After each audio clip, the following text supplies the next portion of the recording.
Por que Israel tinha mulheres e crianças como presos? Eu tenho os dados aqui, só deixa, antes da gente entrar nessa seara, só concluir qual é o acordo todo que o Israel fez com o Hamas. Além da troca, então, dos reféns pelos presos, faz parte do acordo um cessar-fogo de 6 horas por dia, que inclui também a interrupção de uso de drones americanos sobre a faixa de Gaza. A pausa no conflito também vai permitir que o Egito entregue 130 mil litros de diesel por dia, né? Deve durar 4 dias aí esse processo. E depois dos 4 dias encerra... são 200 caminhões de ajuda humanitária também, que devem entrar 50 mais ou menos por dia. Depois que trocarem esses 50 reféns, acaba o cessar-fogo? Depende. O Netanyahu, primeiro-ministro de Israel, deixou em aberto. Já disse que após essa primeira troca desses 4 dias, Israel fará uma pausa nos combates para cada 10 israelenses libertados. Quem são, então, esses prisioneiros palestinos? Respondendo à pergunta do Pedro. Desses 300 em questão, que vão ser trocados, as idades variam de 14 a 59 anos, sendo que a imensa maioria tem 18. São 274 homens. Deve ser do exército militar, alguma coisa assim, todos eles foram presos com acusações que incluem tentativa de homicídio, atentado com bomba, confecção de objetos explosivos, contato com organização terrorista, o Hamas, o Hezbollah, e incêndios criminosos por motivos nacionalistas. Dessa vez, Israel não vai libertar nenhuma pessoa acusada de ter, de fato, matado o israelense, porque da última vez que fez isso, em 2011... Israel libertou 1.027 palestinos em troca de um soldado israelense. E entre os libertados daquela época estava Yahya Sinwar, líder do Hamas, que idealizou o ataque de 7 de outubro. Mas tem uma acusação aí no meio que chama atenção, porque é um pouco guarda-chuva. Contato com organização terrorista é diferente de homicídio. Sim, mas não tem nenhum acusado de homicídio. Não. Mas entre as acusações que são feitas contra pessoas desse grupo... você tem uma acusação chapéu que é contato com organização terrorista. O que é? É Israel se resguardando. Sim, mas você ter um vizinho que é do Hamas? Não, você manter contato, você fazer contato. A gente não sabe como é que foi feito. Não, mas não basta ter um vizinho do Hamas, senão toda a Palestina estava presa, né? E não é o caso. Tem uma boa parcela da Palestina que está morta por morar do lado de alguém do Hamas. A gente teve uma lista de 53 jornalistas. Enfim. Que estavam cobrindo. 46 palestinos, 4 israelenses, 3 libaneses, que foram mortos. Sim. Mas eles não foram acusados de nada, essas pessoas. Foram mortos como dano colateral da guerra. Essas pessoas que estão sendo trocadas com Israel foram acusadas de coisas. Esses que estão presos agora. Isso. Então, mas o fato de você ter pessoas que são mortas, que é uma coisa mais grave do que você prender, traz um pouco de... ou exige uma certa incredulidade de que as acusações de que contato com organização terrorista é tão séria quanto uma tentativa de homicídio. Sim. Para Israel, sim. Para Israel, sim. Isso aí não há dúvida. Porque você fazer contato com uma organização cujo único objetivo é a destruição de um Estado, de um povo, então, quando você é esse povo, isso é preocupante. Eu estou questionando você ter mulheres e crianças que são acusadas... Então, vamos lá. Dos 7 mil presos palestinos que estão presos em Israel nesse momento, 80 apenas são mulheres e 200 só têm menos de 18 anos. De 7 mil pessoas palestinas presas em Israel, vou repetir o dado, apenas 80 são mulheres e apenas 200 têm menos de 18 anos. E, gente, é claro... E essas informações são de uma ONG palestina de direitos humanos, a Adamir, que é classificada por Israel como uma organização terrorista. Não, ok. Então, assim, o dado é o mais factível possível que a gente tem. Eu acho que... Cecília, ainda mais eu, absolutamente leiga e desconhecedora desse assunto, falar sobre Israel e Palestina neste momento. Assim, o Israel vai ter os motivos, ainda mais sob o guarda-chuva de Benjamin Netanyahu, que só topou o cessar-fogo, a gente sabe, por conta de uma imensa pressão que ele está sofrendo, já pensando na eleição dele, da sociedade israelense, do povo israelense, que falou assim, que não quer. Seguinte, precisa libertar refém, porque a preocupação dele era destruir o Hamas e ponto. Todo mundo sabe disso. Destruir a organização militar que sustenta o Hamas. Exatamente. Mas não a ideologia, mas não... Não, isso ele não vai conseguir. Mas como é que você destrói uma ideologia? Você não destrói a ideologia. Você começa sem matar civil inocente no meio da guerra. Não vai. Mas a gente está passando pano para esse tipo de governo que mata civil e a torto e direito? Não, mas não é a torto e direito.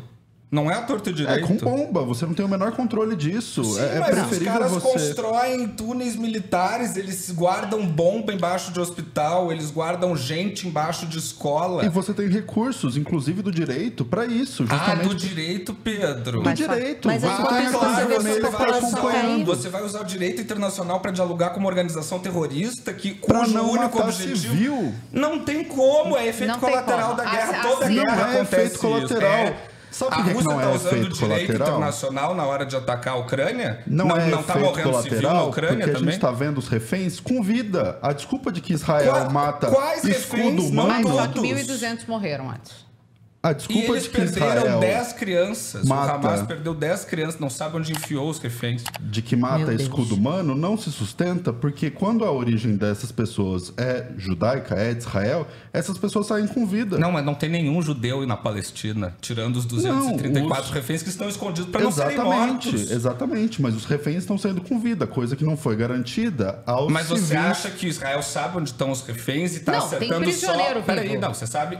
Você acha que Israel sabe onde estão os reféns e está atirando só onde não tem refém? Se eles estão em Gaza, se eles estão numa faixa que é controlada a entrada e a saída por Israel... Não é, isso é uma falácia. A entrada e a saída de Gaza não é controlada por Israel. Na fronteira de Gaza com Israel, sim. Sim, ok.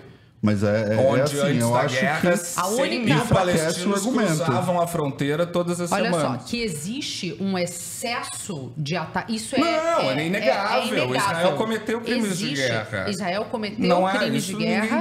Benjamin Netanyahu está cometendo e está atacando, sim. O objetivo de Israel é destruir o Hamas, independentemente de qualquer coisa. Quem estiver no meio do caminho. Exatamente. Claro. Quem tiver no meio. Sim, mas é isso que o Gabriel está chamando de efeito colateral da guerra. E tem uma diferença, que eu acho intolerável. E tem uma diferença substancial entre reféns que foram sequestrados e estuprados no dia 7 de outubro e gente que está presa por acusação de crime. Sim. Esses 237 não tem nenhuma condenação, reféns. Não tem nenhuma acusação. Uns são prisioneiros e o outro são reféns. Eu acho que a diferença está na própria palavra. Eu acho que é importante fazer também a condenação do Hamas. É uma organização terrorista, sequestrou pessoas, manteve reféns. A questão é, não dá para um governo que se diz democrático se manter pelo mesmo nível de cobrança que uma organização terrorista. Cara, se Israel não se preocupasse com o civil, Gaza tinha virado estacionamento dia 8 de outubro. Tinha. Simple as that. Mas assim, só também não faz isso porque sabe que existe uma pressão internacional imensa. Sabe, mas não ia acontecer nada se tivesse feito. No que dependesse de Benjamin Netanyahu, ele já tinha explodido aquilo mas tudo. Há anos. Né? Então, assim, existe uma pressão internacional que faz o Benjamin Netanyahu não fazer isso. Né? E é o que está... toda a pressão internacional é o que está fazendo ele ter que dar explicações inúmeras para ele conseguir continuar no poder. Que senão ele não continuaria. Eu acho que neste momento que a gente está vendo é algo histórico para o momento que estamos vivendo. Temos uma guerra que não... Exatamente. Não víamos uma guerra deste tamanho há muito tempo entre... Com tanta violência. Entre um Estado e uma organização terrorista que é apoiada, financiada e auxiliada pelo Catar, vamos lembrar disso, um dos países mais ricos do mundo e que está colocando o seu dedo de uma forma... Pelo Catar e pelo Ocidente todo, porque eles dizem que eles não têm dinheiro para gerador, mas tem dinheiro para fazer míssil. Um delírio. E o ponto para mim, eu acho que... Eles não pararam desde o dia 7 de outubro de jogar bomba em Tel Aviv, gente.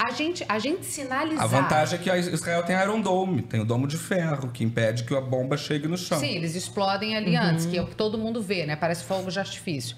O ponto a gente tem que mencionar, a gente fica falando aqui Hamas, Israel.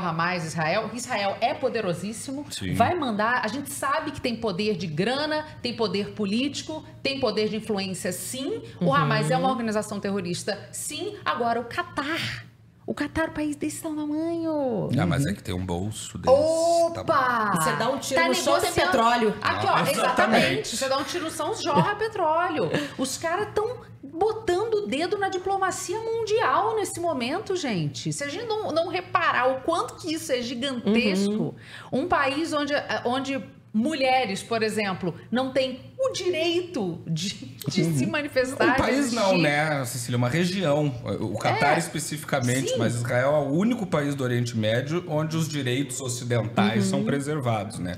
Onde gay pode ser gay, mulher pode votar. Aí vão falar assim, mas tem a Sheikha Musa, né? Como é que mulher não tem direito? Quando você casa com o sheik, você tem algum direito, que é algum também. Né? Ela não faz parte do governo. Posso responder a Vitória, que perguntou uma solução para acabar com o Hamas, então? Sim. A gente entra nessa discussão porque a gente está chegando nas últimas dos últimos efeitos. Você tem uma organização terrorista que é financiada por outros estados. Assim, não dá para a gente imaginar como é que um país que tem 50% de desemprego, que não tem... Estou falando da faixa de Gaza, que não sei se se enquadra em país, um território, Um território, Que você tem um desemprego gigantesco, que você não tem uma economia latente, mas que, de repente, você tem terrorista andando de parapente e, enfim, construindo túnel. Você tem interesses em destabilizar a região. Você tem financiamento estrangeiro. Você tem uma questão gravíssima de radicalização dessa juventude, que não tem outra opção. Eu acho que uma das saídas pode ser financeira.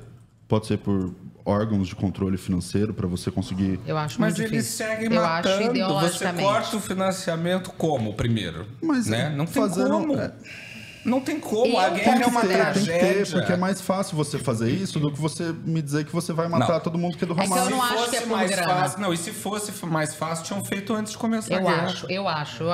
Ideologicamente, isso. Eles têm uma ideia, é uma ideologia de destruir eles não querem. Então, mas é uma ideologia que surge na Guerra Fria, quando você tem a armamentização das milícias locais. Imagina, na Guerra Fria, o ódio do Hamas a Israel, o ódio dos palestinos a Israel vem desde de 48, desde a divisão do território. Mas também de um processo de colonização que não passa, entendeu? Mas como que os não processos são todos radicalizatórios. A pergunta da Vitória é ótima. Qual é a solução? Para mim, Vitória, não tem. Não tem solução. Para mim, não tem.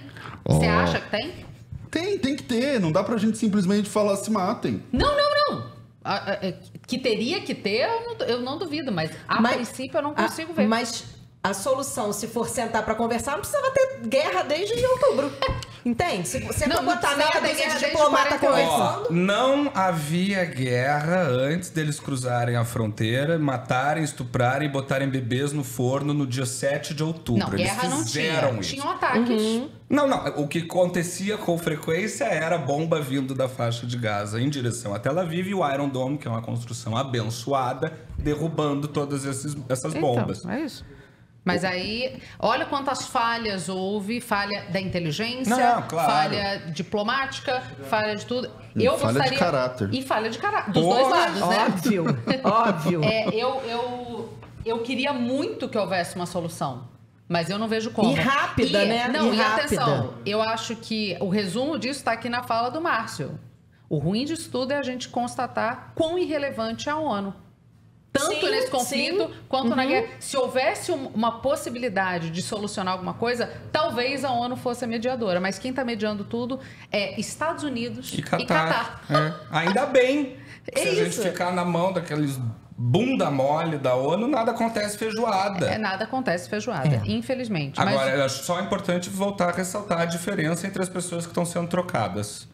Você tem 237 troca de prisioneiros com reféns inocentes que foram arrancados das suas casas com arma na cabeça enquanto viam seus parentes serem estuprados e mortos na manhã do dia 7 de outubro.